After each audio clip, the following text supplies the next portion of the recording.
I think if 2020 was a colour film, it would have to be Lomochrome Metropolis. It renders scenes with a very desaturated look and kind of portrays this end of the world kind of zombie apocalypse, which you may or may not like. It's not for every situation, but let's take a look at how I've used it today. So I'm heading towards Westminster, a tube station which is really famous for its architecture, lots of concrete, lots of steel, and I think that will work really well with Lomochrome Metropolis.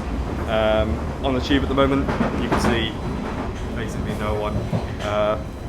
We're going back into lockdown on Thursday, so this might be the last opportunity I get to do some real photography. So something pretty interesting off the bat is that this film has quite a narrow exposure latitude.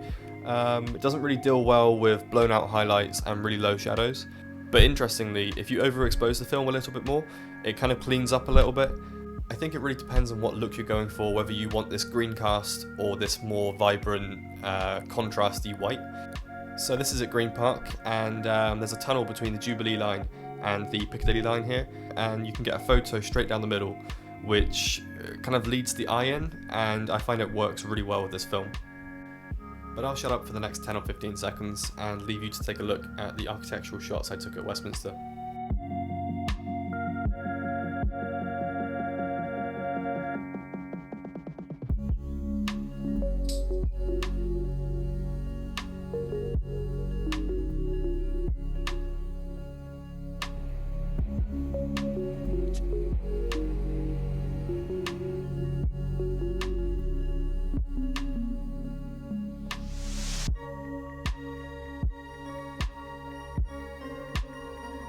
And it was at this point that a lady from the TfL told me that I probably shouldn't be taking photos at this station. It's Westminster, it's about 50 metres that way to the Houses of Parliament. Apparently there's secret tunnels and God knows what down there.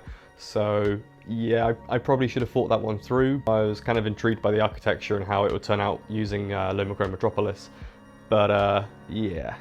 With the dynamic range of this film being really quite weak, I wasn't expecting great things, but yeah, I'm not too keen on this photo of the London Eye, but the photo of the London bus with the building behind and just lit up by the street lights, I think that comes across quite nicely.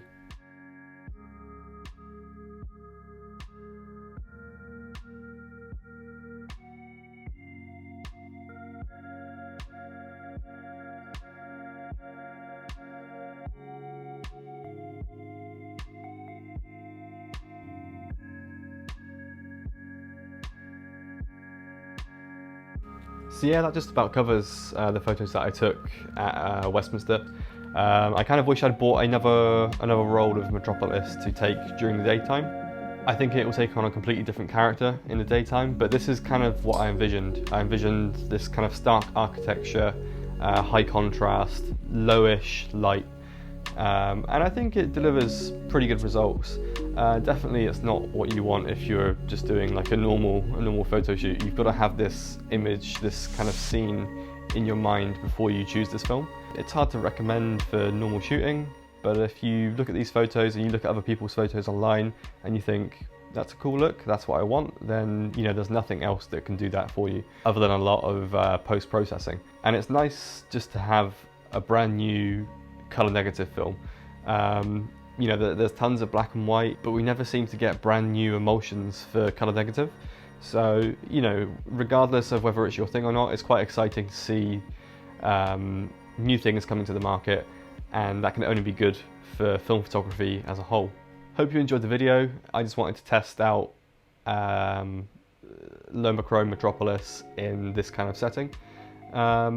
So yeah, this is my first video, so you know, do me a favour, like and subscribe, all of that good stuff. I'll be getting a lot more videos out soon. I've got videos on home development, and I'll be doing a video on scanning with DSLRs or mirrorless cameras versus professional lab scanners. When I've got one photo in particular which I'm going to be testing with this mirrorless that I'm using now, scanning it with that, and versus a drum scanner as well, just to see what the two opposite ends of the spectrum look like in terms of do-it-yourself and the highest end professional stuff. So that'll be really interesting. So yeah, if you like the sound of that, then like and subscribe. Cheers.